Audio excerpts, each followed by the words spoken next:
Catenation property, catenation property of nitrogen is less than other members of its family. ठीक है, because NN bond energy is least. NN का bond energy क्या होगा? बहुत कम होगा. NN single bond का bond energy बहुत कम होता है. ठीक है, क्योंकि बॉन्ड लेंथ ज्यादा होता है, इंटर इलेक्ट्रॉनिक रिपल्शन ज्यादा होता है. पता है ना, नाइट्रोजन का जो बॉन्ड लेंथ होता है वो ज्यादा होता है. क्यों ज्यादा होता है? क्योंकि इलेक्ट्रॉन्स के बीच में रिपल्शन ज्यादा होगा तो बॉन्ड लेंथ बढ़ेगा, बॉन्ड एनर्जी कम होगा. तो जब बॉन्ड एनर्जी कम हो जाएगा तो क्या होगा? ये स्टेबल रहेगा क्या? नहीं स्टेबल रहेगा. तो आंसर में यही लिखेगा कि because NN single bond energy is very least and unstable, है ना. यानी कि ये आपका क्या हो जाएगा? अनस्टेबल होगा. But PP single bond, arsenic single bond is stable to exist. ये सब एग्जिस्ट करेंगे इसीलिए क्योंकि यहाँ पे साइज ज्यादा है नाइट्रोजन के कंपेयर में. जब साइज ज्यादा होगा तो रिपल्शन उतना ज्यादा डोमिनेटिंग नहीं होगा जितना ज्यादा डोमिनेटिंग यहाँ पे होगा, है ना. तो यहाँ पे एग्जिस्ट करेगा, यहाँ पे भी एग्जिस्ट करेगा, लेकिन यहाँ एग्जिस्ट सिंगल बॉन्ड नहीं करेगा. इसीलिए फास्फोरस P4 के फॉर्म में या पॉलीएटॉमिक के फॉर्म में एग्जिस्ट करता है. पॉलीएटॉमिक मतलब दो से ज्यादा एटम यहाँ पे होना चाहिए. जैसे फास्फोरस P सभी देखो आपका सिंगल बॉन्ड से जुड़ा हुआ है. तो फास्फोरस और फास्फोरस आपस में, फास्फोरस जब भी सेल्फ लिंकिंग करेगा, सेल्फ लिंकिंग का मतलब फास्फोरस अपने जैसे और फास्फोरस के साथ जुड़ने का पावर जो होगा वो हमेशा सिंगल बॉन्ड के थ्रू ज्यादा होता है. ठीक है, अपने जैसे फास्फोरस के साथ कभी भी डबल बॉन्ड या ट्रिपल बॉन्ड ये नहीं बनाता है. ये टेंडेंसी सिर्फ नाइट्रोजन में होता है. ठीक है, तो ये भी क्वेश्चन पूछा जा सकता है कि why nitrogen is diatomic in nature but phosphorus is polyatomic, है ना. तो यहां पे देखिए कैटिनेशन प्रॉपर्टी और डाइएटॉमिक का जो आंसर होगा मिलता जुलता ही रहेगा आपका. ठीक है ना. तो फास्फोरस जो है इसका कैटिनेशन प्रॉपर्टी ज्यादा होगा, है ना. मतलब इसका हाई कैटिनेशन प्रॉपर्टी, इसका जो कैटिनेशन प्रॉपर्टी होगा वो हाई होगा, ज्यादा होगा, बिकॉज PP सिंगल बॉन्ड, ठीक है, bond energy is high. PP single bond का जो बॉन्ड एनर्जी होगा वो क्या हो जाएगा? ज्यादा रहेगा. तो जब PP सिंगल बॉन्ड का बॉन्ड एनर्जी ज्यादा रहेगा एज कंपेयर टू दिस, तो यहां पे सिंगल बॉन्ड एग्जिस्ट करेगा, यानी कैटिनेशन प्रॉपर्टीज का ज्यादा होगा. तो आंसर में यही लिखिएगा. ठीक है, तो यहां पे क्वेश्चन है कि why NN single bond do not exist but PP single bond exist. लेकिन PP सिंगल बॉन्ड एग्जिस्ट करेगा. ठीक है, एक और क्वेश्चन यहां पे आता है. देखिए एक और क्वेश्चन आता है कि N2 is diatomic in nature. N2 क्या हो गया? डाई एटॉमिक नेचर में होता है, इन नेचर. ठीक है, but phosphorus P4 is polyatomic. Why? इसका आंसर आपको देना है क्यों होगा. तो देखिए नाइट्रोजन, आपको मैंने बताया अभी कि नाइट्रोजन सिंगल बॉन्ड जो है ये अनस्टेबल होता है ना, कि नाइट्रोजन में इलेक्ट्रॉनिक रिपल्शन की वजह से यहाँ पे ये अनस्टेबल होता है, बॉन्ड एनर्जी कम होता है due to low bond energy. तो बॉन्ड एनर्जी क्या हो गया? कम हो गया. तो बॉन्ड एनर्जी कम होने से NN सिंगल बॉन्ड तो एग्जिस्ट करता नहीं है, तो ये क्या करेगा? मल्टीपल बॉन्ड बनाता है. तो NN देखिए, NN multiple bond exist between nitrogen and nitrogen. तो याद रखिएगा कि नाइट्रोजन में क्या हो गया? मल्टीपल बॉन्ड एग्जिस्ट करेगा. तो इसका जो पाई बॉन्ड बन रहा है ये 2p ऑर्बिटल और 2p ऑर्बिटल के ओवरलैपिंग से बन रहा है. तो जो पाई बॉन्ड बनेगा वो 2p पाई बैक बॉन्डिंग यानी पाई बॉन्डिंग यहां पे एग्जिस्ट करता है. नहीं समझे? समझ गए ना. तो यहाँ पे क्या है कि ये देखो p ऑर्बिटल है ना, यहाँ पे भी p ऑर्बिटल है, दोनों नजदीक है, पास है. तो जब दोनों नजदीक होगा तो चाहेगा भाई सिंगल बॉन्ड एग्जिस्ट नहीं कर रहा है तो मल्टीपल बॉन्ड बना के ज्यादा स्टेबल करो अपने आप को, है ना. तो यहाँ पे नाइट्रोजन जो है आपस में मल्टीपल बॉन्ड बना के है ना, दो ठो पाई बॉन्ड बना के 2p बैक बॉन्डिंग के साथ ये एग्जिस्ट करेगा, यानी इस तरह का आपका फॉर्मेशन करेगा, है ना। तो यहाँ पे NN सिंगल बॉन्ड, यहाँ पे सिंगल बॉन्ड है ना, अनस्टेबल होता है due to low bond energy. So nitrogen is capable to form, क्या फॉर्म करेगा बोलो, है ना, 2p pi and 2p pi back bonding which is extra stable which is extra stable है ना, बॉन्डिंग, ये आपका एक्स्ट्रा स्टेबल बॉन्डिंग होता है। बात समझ में आ रही है ना। लेकिन फास्फोरस में कभी भी यहाँ पे सेल्फ लिंकिंग जो होगा वो इस तरह का मल्टीपल बॉन्ड के थ्रू नहीं होगा, वहां सिंगल बॉन्ड के थ्रू होगा, क्योंकि सिंगल बॉन्ड आपका ज्यादा स्टेबल होता है ना। लेकिन नाइट्रोजन के केस में ऐसा नहीं है, नोट करिए। देखिए, nitrogen can form p pi multiple bond with itself as well as carbon and oxygen, ठीक है ना। देखिए, नाइट्रोजन सिर्फ अपने आप के साथ ही नहीं बनाता है, अपने ही पीरियड में और भी एलिमेंट्स हैं, जैसे एक तो अपने आप के साथ बनाया, ठीक है, दो नाइट्रोजन यहाँ पे N2 के फॉर्म में एग्जिस्ट कर रहा है हमेशा। हाँ, कोई बात नहीं, फिर साफ कपड़ा से फिर देखो, नाइट्रोजन जो है, चालू कर दो, हो गया। नाइट्रोजन जो है अब वो कार्बन के साथ, देखिए कार्बन के साथ साइनाइड बनाता है, याद है ना, CN, इस तरह से C ट्रिपल बॉन्ड N के फॉर्म में एग्जिस्ट करता है। तो यहाँ पे भी देखिए 2p पाई और 2p पाई एग्जिस्ट कर रहा है। सेकंड पीरियड वाला हमेशा इसी तरह का फॉर्म रहेगा, 2p पाई, स्मॉल साइज का लोब है, ओवरलैपिंग इफेक्टिव होता है। उसी तरह से यहाँ पे किसके साथ, ऑक्सीजन के साथ, तो कार्बन,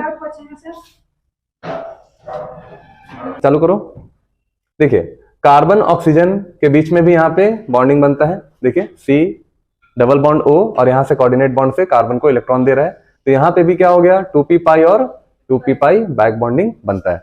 तो अगर सेकेंड पीरियड का है, देखिए nitrogen only form 2p pi bonding with second period, किसके साथ करेगा ये, ओनली सेकेंड पीरियड एलिमेंट के साथ ये फॉर्म करेगा, ध्यान में रखिएगा। तो nitrogen only form 2p pi back bonding with second period elements only, है ना, सिर्फ सेकेंड पीरियड वाले के साथ ये ऐसा 2p पाई बनाता है। In case of third period elements, ठीक है, लाइक फॉस्फोरस एक्सेट्रा, और भी कई एलिमेंट्स है ना, ठीक है ना। तो थर्ड पीरियड एलिमेंट्स लाइक, मान लीजिए अगर फॉस्फोरस है ना, तो नाइट्रोजन फैमिलीज में ही ये भी है ना। तो phosphorus have vacant orbital, phosphorus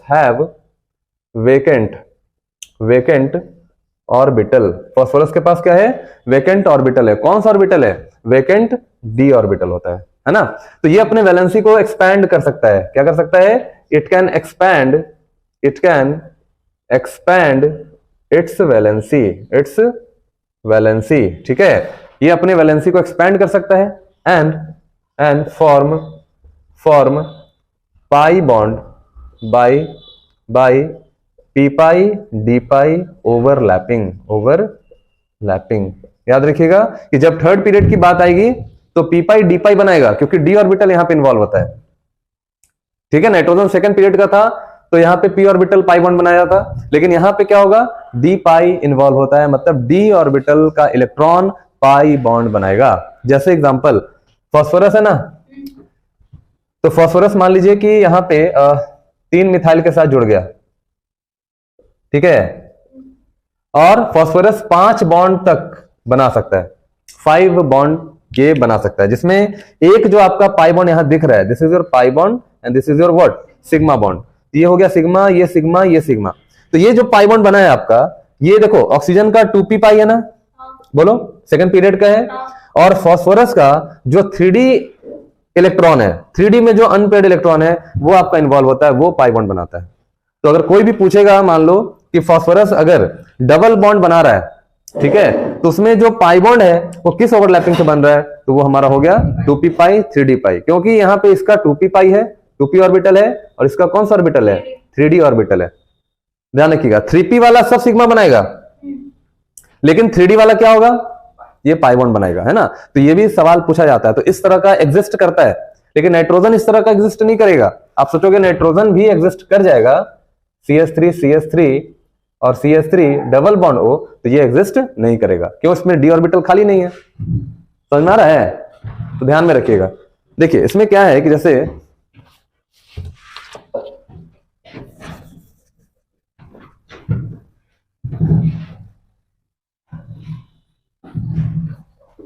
देखिए नाइट्रोजन, देखो नाइट्रोजन का एटॉमिक नंबर कितना हो गया, 7, 1s2 2s2 और 2p3। तो अगर हम मान लेते हैं यहां पे s में 2 इलेक्ट्रॉन है और p में हमारा 3 इलेक्ट्रॉन है ना। 2s has 2 electrons and 2p has 3 electrons. This is the structure of ground state. और एक्साइटेड स्टेट में अगर जाएंगे तो कहां पे इलेक्ट्रॉन जाएगा, बार बार ये इलेक्ट्रॉन यहां पे, मान लो ये यहां पे चला भी गया तो ये इलेक्ट्रॉन पेयर्ड यहां पे हो जाएगा, बाकी तो आपका अनपेयर्ड एनी कॉस्ट आपका 3 ही रहेगा, है ना। तो टोटल अनपेयर्ड इलेक्ट्रॉन कितना है, टोटल अनपेयर्ड इलेक्ट्रॉन यहां पे ऑलवेज 3 रहेगा। इसका मतलब कोवैलेंसी भी कितना होगा, 3 होगा। तो इसका मतलब है कि ये 3 अनपेयर्ड है, तो ये 3 इलेक्ट्रॉन किसी दूसरे एलिमेंट का यूज करके शेयरिंग करेगा और यहां पे पेयर्ड करेगा। समझ में आ रहा है। तो नाइट्रोजन, देखिए नाइट्रोजन के पास 3 इलेक्ट्रॉन है, 1 2 3, देखो यही 3 अनपेयर्ड इलेक्ट्रॉन हो गया। इसको ऐसे दिखा दो, ये इलेक्ट्रॉन नाइट्रोजन का 3 हो गया ना यहाँ पे। अब देखिए 3 इलेक्ट्रॉन नाइट्रोजन का, तो 3 इलेक्ट्रॉन इसको और चाहिए। देखिए हाइड्रोजन के पास एक इलेक्ट्रॉन है ना, तो ये देखो ये अपना अनपेयर्ड इलेक्ट्रॉन लेकर आया, हाइड्रोजन अपना अनपेयर्ड इलेक्ट्रॉन लेकर आया, क्या दोनों में शेयरिंग होगा, यहां भी शेयरिंग होगा, यहां भी शेयरिंग होगा। और ये जो आपका पेयर्ड इलेक्ट्रॉन है नाइट्रोजन का इलेक्ट्रॉन यहाँ पे, ये इसको बोलते हैं अनशेयर्ड इलेक्ट्रॉन या नॉन बॉन्डिंग इलेक्ट्रॉन। क्या बोलते हैं, नॉन बॉन्डिंग इलेक्ट्रॉन। ये this is your non bonding electron. तो यहाँ पे 3 अनपेयर्ड था, तो 3 सिग्मा बॉन्ड बना कि नहीं बना, बोलिए। नाइट्रोजन के साथ 3 सिग्मा बॉन्ड बन रहा है या नहीं बन रहा है, क्या इसके आगे और कुछ बन सकता है क्या, नहीं। नाइट्रोजन 3 सिग्मा बॉन्ड बनाएगा, लेकिन अगर ये लोन पेयर किसी इलेक्ट्रोफाइल को डोनेट कर दे, जैसे देखिए NH3 है, नाइट्रोजन के पास एक लोन पेयर है ना, तो क्या ये बेसिक नेचर का है या नहीं है, ये आपका बेसिक नेचर का है। तो अपने इलेक्ट्रॉन को क्या ये डोनेट कर सकता है, बिल्कुल कर सकता है। मान लो H+ आया, H+ क्या है, H+ इज इलेक्ट्रोफाइल। अब ये अपने इलेक्ट्रॉन को डोनेट करेगा, तो डोनेट करेगा तो नाइट्रोजन के साथ क्या हो जाएगा, पहले से इसके पास 3 हाइड्रोजन था, अब इस हाइड्रोजन को अपना इलेक्ट्रॉन देगा, तो नाइट्रोजन पे क्या हो जाएगा, प्लस चार्ज। और हाइड्रोजन को इलेक्ट्रॉन दिया तो माइनस होगा, पहले से प्लस है फिर माइनस आया, दोनों मिलकर न्यूट्रल हो गया, तो हाइड्रोजन तो न्यूट्रल हो गया, और नाइट्रोजन पे क्या हो जाएगा, plus charge. This is called your ammonium ion. इसको क्या बोलेंगे, अमोनियम आयन, यानी मैक्सिमम जो बॉन्ड बनेगा, ध्यान रखिएगा, maximum covalency of nitrogen is 4, यानी 4 बॉन्ड से ज्यादा नाइट्रोजन नहीं बनाता है। अगर 5वां कहीं बॉन्ड बन रहा है तो ऑलवेज कोऑर्डिनेट बॉन्ड से बनेगा वहां पे। समझ में आ रहा है। जैसे HNO3 में वैलेंसी जो ऑक्सीडेशन नंबर होता है वो 5 होता है, लेकिन वहां कोऑर्डिनेट बॉन्ड होता है, और कोऑर्डिनेट बॉन्ड को भी ये मान लिया जाता है कि वो डबल बॉन्ड के बराबर है। ठीक है, ये अजम्पशन किया जाता है, डबल बॉन्ड के बराबर होता है, इसीलिए ऑक्सीडेशन नंबर यहाँ पे +5 लिया जाता है HNO3 के केस में। ये बात समझ में आ रही है। तो ये सब छोटी छोटी बातें हैं, लेकिन बहुत इंपॉर्टेंट है, और याद नहीं है, chemistry is all about this concepts. यही कॉन्सेप्ट है केमिस्ट्री का। ठीक है, कैसे कैसे इलेक्ट्रॉन का पेयरिंग हो रहा है, ठीक है, ये सब बहुत इंपॉर्टेंट है, इसको याद रखने की जरूरत है। देखिए अब हम बात कर रहे हैं फास्फोरस की, इधर हो गया है ना। चलिए अब हम बात कर रहे हैं फास्फोरस की। तो देखिए ये तो नाइट्रोजन की बात हुई, फास्फोरस के देखिए, फास्फोरस एटॉमिक नंबर 15, कॉन्फ़िगरेशन लिखेंगे 1s2 2s2 2p6 3s2 3p3 and 3d0। खाली है ना।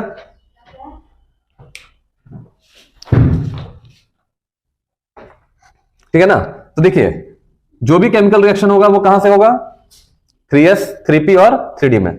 सबसे पहले हम बना रहे हैं ग्राउंड स्टेट में स्ट्रक्चर। देखिए 3s का जो ऑर्बिटल है उसमें कितने इलेक्ट्रॉन है? 2। 3p वाले में 3 इलेक्ट्रॉन, 1 2 और 3। This is your 3s, this is your 3p and 3d आपका वेकेंट है, 3d खाली है। नहीं, this is your what? 3d खाली है। अब हम इसको ग्राउंड स्टेट से एक्साइटेड स्टेट में ले जा रहे हैं। तो एक्साइटेड स्टेट में ले जाने के लिए हमें एनर्जी देना पड़ता है, नहीं?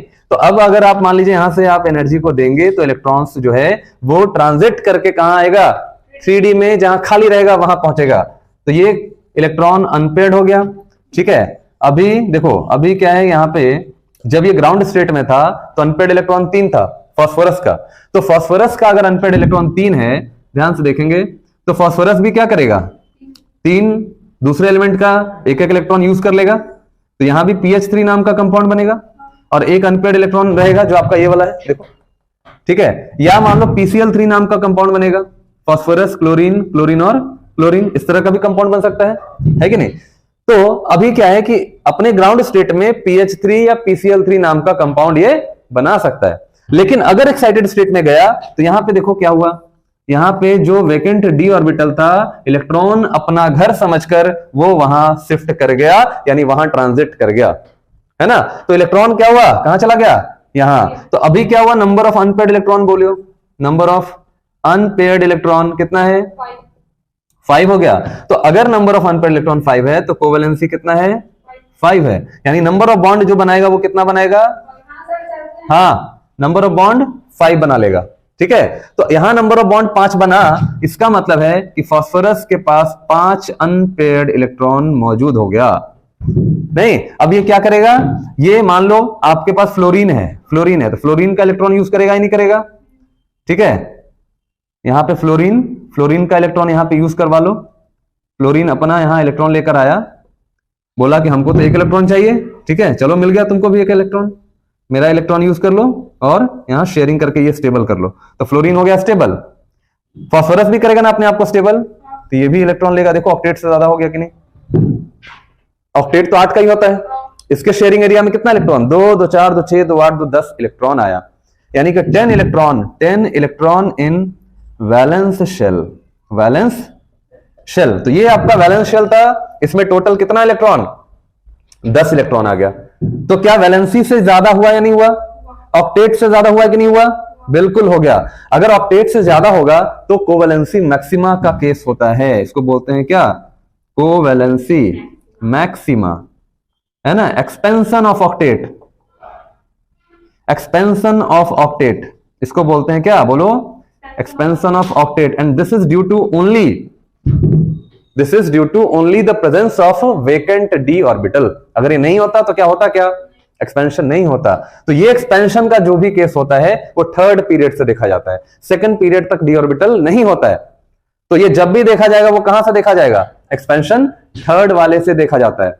बात समझ आ रही है ना? तो 3rd वाले से यहां पे कहीं नोट में बात लिख लेना, है ना, नोट में, कि expansion of octet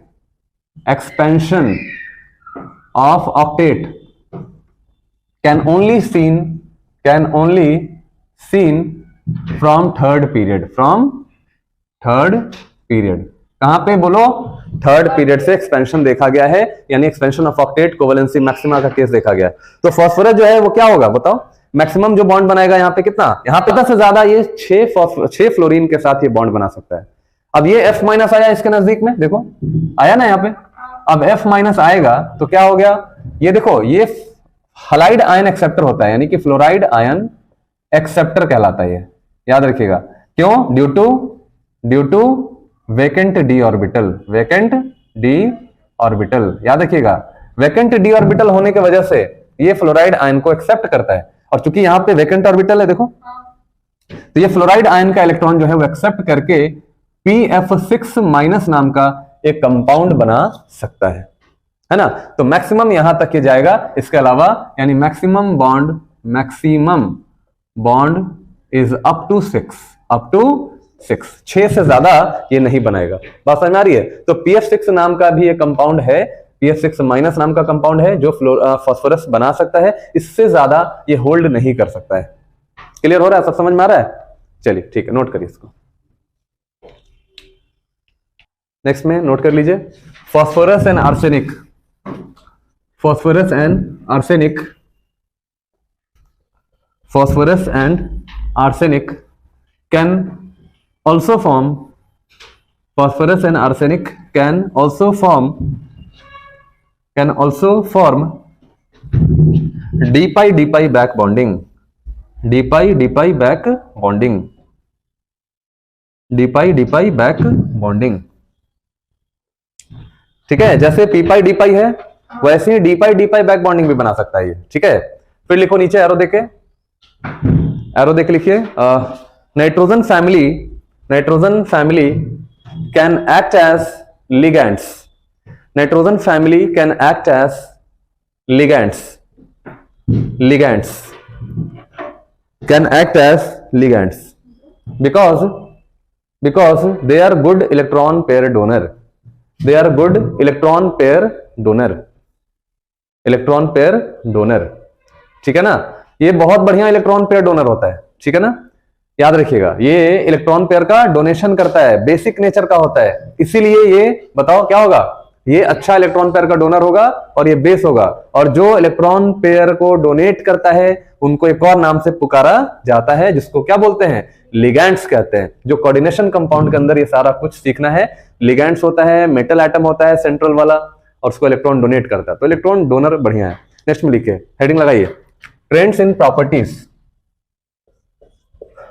trends in properties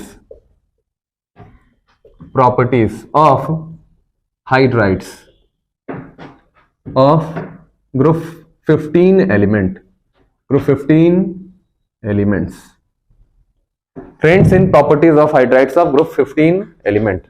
चलिए प्रॉपर्टी का ट्रेंड देख रहे हैं। NH3 को क्या बोलेंगे, ammonia, NH3 PS3 ASH3 SbS3 and क्या हो गया, BiH3। चलिए, सबके ऊपर लोन पेयर है ना, सभी के ऊपर लोन पेयर इलेक्ट्रॉन होता है। ठीक है ना, देखिए ऊपर से नीचे आइएगा तो सबसे पहले जो बेसिक स्ट्रेंथ होगा, ध्यान से देखिएगा, बेसिक स्ट्रेंथ ऊपर से नीचे आने पे, टॉप से बॉटम, ठीक है, टॉप से बॉटम। ठीक है, तो बेसिक स्ट्रेंथ जो होगा वो ऊपर से नीचे आने पे क्या हो जाएगा, डिक्रीज करेगा, डिक्रीजेस।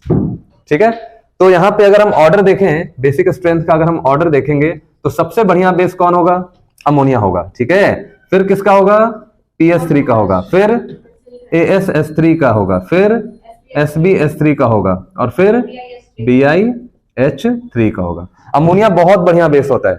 ठीक है, ammonia is very strong base, बहुत स्ट्रॉन्ग बेस है। अपने फैमिली में सबसे स्ट्रॉन्ग बेस कौन है, अमोनिया है। ठीक है, अमोनिया का इलेक्ट्रॉन पेयर डोनेट करने का पावर बहुत ज्यादा होता है। तो एक क्वेश्चन लिखेंगे यहाँ पे, एक क्वेश्चन लिखेंगे, है ना, यहाँ पे क्वेश्चन करवा रहे हैं कि why ammonia is a stronger base than किससे, फॉस्फीन। आपको बताना है कि फॉस्फीन से ज्यादा स्ट्रॉन्गर बेस कौन है, अमोनिया ज्यादा स्ट्रॉन्गर बेस होता है। तो देखिए अमोनिया में क्या है कि नाइट्रोजन है, अमोनिया में क्या हो गया, अमोनिया में नाइट्रोजन है। ठीक है, अब देखिए नाइट्रोजन के ऊपर इलेक्ट्रॉन पेयर है। ठीक है ना, नाइट्रोजन का साइज क्या है, स्मॉल साइज है, साइज इज बोलो स्मॉल, साइज आपका छोटा है। लेकिन अगर हम फॉस्फीन की बात करें तो फॉस्फीन में फॉस्फोरस का साइज क्या है, size is large as compare to किसका, नाइट्रोजन। ठीक है, साइज ज्यादा है, साइज कम है। अब देखिए यहां पे इलेक्ट्रॉन की डेंसिटी देखते हैं, चेक करते हैं। तो देखिए इलेक्ट्रॉन की डेंसिटी निकालेंगे अगर हम, इलेक्ट्रॉन डेंसिटी, तो चार्ज पर यूनिट एरिया होता है। यहां पे भी इलेक्ट्रॉन डेंसिटी निकालेंगे तो चार्ज पर यूनिट एरिया होता है। तो देखिए दोनों में चार्ज तो फिक्स है। ठीक है, दोनों पे 2 इलेक्ट्रॉन है, सेम चार्ज है दोनों पे, यहां भी सेम, ये तो फिक्स हो गया आपका, ये आपका क्या हो गया बोलो, फिक्स हो गया। ये भी यहां पे बोलो फिक्स हो गया। तो चार्ज की डेंसिटी जो है वो इनवर्सली प्रोपोर्शनल टू एरिया हुआ नहीं हुआ, यहां भी चार्ज का density inversely proportional to area हुआ या नहीं हुआ, बिल्कुल हो गया। अब बताओ कि एरिया जिसका ज्यादा रहेगा उसका बेसिक नेचर कम रहेगा कि नहीं, तो यहां पे एरिया ज्यादा है, देखो एरिया ज्यादा हुआ, साइज इज लार्ज, एरिया ज्यादा हुआ, तो एरिया ज्यादा है, वॉल्यूम ज्यादा है। ठीक है, तो अगर मान लो वॉल्यूम ज्यादा है, एरिया ज्यादा है, तो चार्ज की डेंसिटी क्या हो जाएगी, कम हो जाएगी। यहां पे एरिया कम है तो चार्ज की डेंसिटी क्या हो जाएगी, ज्यादा हो जाएगी। तो अगर चार्ज डेंसिटी ज्यादा है, यहां पे डेंसर चार्ज है, क्या है बोलो, डेंसर चार्ज है, ठीक है। तो अगर डेंसिटी ज्यादा है तो इलेक्ट्रॉन को देने में इसको दिक्कत होगा या नहीं होगा, नहीं होगा, है ना। ये इलेक्ट्रॉन की डेंसिटी ज्यादा हो गया ना, तो इलेक्ट्रॉन तो डोनेट कर सकता है, ज्यादा इलेक्ट्रॉन इसके पास, छोटे एरिया में ज्यादा इलेक्ट्रॉन है, क्राउड ज्यादा है, डेंसिटी ज्यादा है, तो यहां पे बेसिक नेचर इसका क्या हो जाएगा, बेसिक नेचर इंक्रीजेस, ठीक है, क्योंकि चार्ज की डेंसिटी ज्यादा है। अब मान लो नाइट्रोजन का, यहां पे ये देखो नाइट्रोजन का साइज है छोटा सा, यहां पे देखो फास्फोरस का साइज है बड़ा सा। अब बताओ छोटे साइज में इलेक्ट्रॉन पेयर है, बड़े साइज में इलेक्ट्रॉन है, तो बताइए कि अगर प्रोटॉन आया इसको इलेक्ट्रॉन लेने के लिए, यहां से इलेक्ट्रॉन लेने के लिए अगर प्रोटॉन आ रहा है, यहां से इलेक्ट्रॉन लेने के लिए प्रोटॉन आ रहा है, तो किसको इलेक्ट्रॉन जल्दी मिलेगा, किस वाले केस में जल्दी मिलेगा, फर्स्ट वाले केस में इलेक्ट्रॉन जल्दी मिलेगा। क्यों, रिएक्टिविटी ज्यादा हो गया, डेंसिटी इलेक्ट्रॉन की क्लाउड ज्यादा है, डेंसिटी ज्यादा है, तो ये अट्रैक्शन यहां पे ज्यादा होगा ना, तो जल्दी अट्रैक्शन होगा, H जल्दी आएगा, इलेक्ट्रॉन जल्दी मिलेगा इसको। यहां पे भी H जल्दी आएगा, इलेक्ट्रॉन यहां पे थोड़ा सा देर लगेगा। क्यों, इलेक्ट्रॉन की जो क्राउडिंग है वो उतनी ज्यादा डेंस नहीं है। बात समझ आ रही है, इलेक्ट्रॉन की क्राउडिंग डेंस नहीं है, तो H को आने में, ठीक है H आ रहा है, लेकिन ये इलेक्ट्रॉन के देने के पक्ष में नहीं है, उतना पक्ष में नहीं है कि इलेक्ट्रॉन दे देगा वो इतना आसानी से। लेकिन नाइट्रोजन का साइज छोटा है, डेंसिटी ज्यादा है, इसी वजह से H को आसानी से इलेक्ट्रॉन दे देता है। तो यहां पे ध्यान रखिएगा, बेसिक नेचर ज्यादा होता है क्योंकि चार्ज की डेंसिटी यहां पे ज्यादा होती है ना। तो याद रखना कि ऑर्गेनिक बेस में नाइट्रोजन फैमिली बहुत बढ़िया बेस माना जाता है। बात समझ में आ रही है, चलिए।